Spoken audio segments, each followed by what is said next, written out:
আদর্শ থেকে অনেক দূরে সরে গেছি। আজকে তারাও নীতি থেকে বিসর্জন হয়নি, আর আমরা মুহাম্মদ সাল্লাল্লাহু আলাইহি ওয়াসাল্লাম অনুসারী দাবি করছি ঠিকই, কিন্তু আমরা নীতি থেকে বিক্রি হয়ে গেছি। তারা এজন্য সাকসেসফুল হতে পেরেছিল, তাদের পিছনে পাঞ্জাব সরকার সাথ দিয়েছিল, তাই তারা কামিয়াবি হতে পেরেছিল।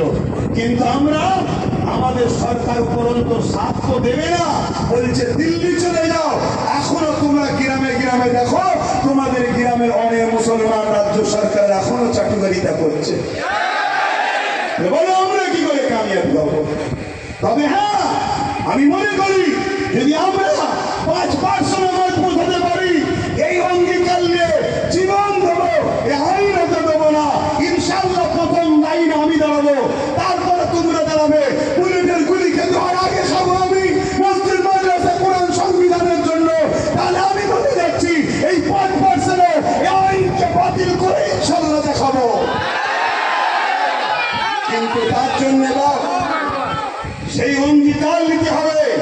ঝড় হলে ডাকলেও আসতে হবে, পাত পড়লে ডাকলেও আসতে হবে, কাদা পানিতে ডাকলেও আসতে হবে, রোদে ডাকলেও আসতে হবে।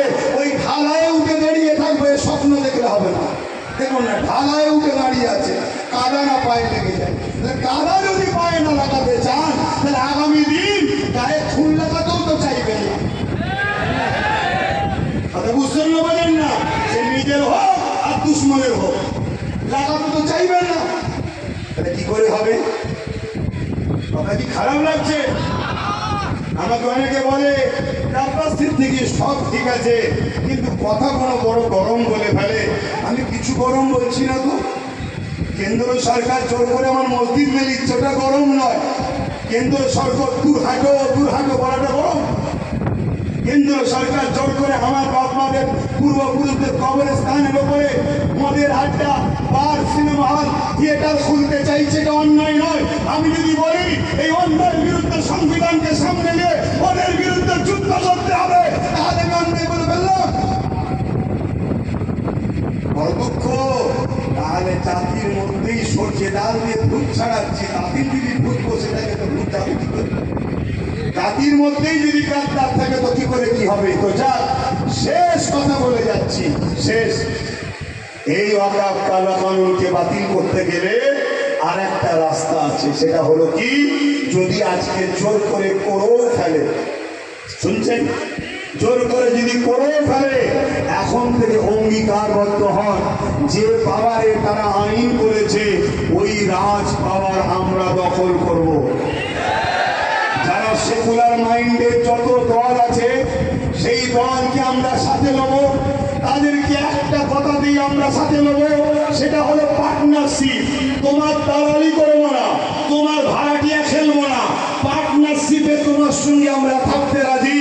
একটাই শর্ত, কোনোদিন যদি আমরা ক্ষমতার আসন দখল করতে পারি, যেভাবে গায়ের চোখ দেখিয়ে সংবিধান বিরোধী করে আমাদের মসজিদ মাদ্রাসাকে নিয়ে নিয়েছে, আমরা আওয়াজ তুলব সেই দিন ক্ষমতার আসনে বসে আমরা আমাদের মসজিদ মাদ্রাসা ওয়াকফের চাহিদাকে আমরা আবার আইন তৈরি করে আমরা ফিরিয়ে দখল করে নেব। এই পাওয়ারের দরকার আছে না নাই? আছে না নাই? হাত তুলে বলুন, আমার সাথে একমত আপনারা, আমার সাথে একমত আপনারা। হাত যদি সত্য হয় তাহলে হাতটা নেভিয়ে দিয়ে আরো একবার সাক্ষী দেন। আন্দোলন তো শুরু হলো, আন্দোলন তো শুরু হয়েছে 10 বছর আগে থেকে। এই আন্দোলন বিভিন্ন জায়গায় আজও হচ্ছে, হবে, কিন্তু আগামী দিন এই আন্দোলন যে আমি চাইছি আপনাদেরকে সাথে করে নিয়ে কলিকাতার ব্রিগেডে নিয়ে যেতে চাই। আপনারা কি নিজেদের কেন? আমি দেখতে চাই, আমি দেখতে চাই আমার দেশের সেনাবাহিনীরা সত্যি পারমিশন দেয় না সাপ হয়ে কেমনে উজা হয়ে কেউ ছাড়ছে, এটাও দেখা দরকার আছে। ঠিক না? ঠিক, কেন আমিও একবার ট্রাই করতে চাই। কথা বুঝে আসছে না? কি ঘটনাটা ঘটেছিল? আন্দোলন হবে, তাহলে রাজ পাওয়ার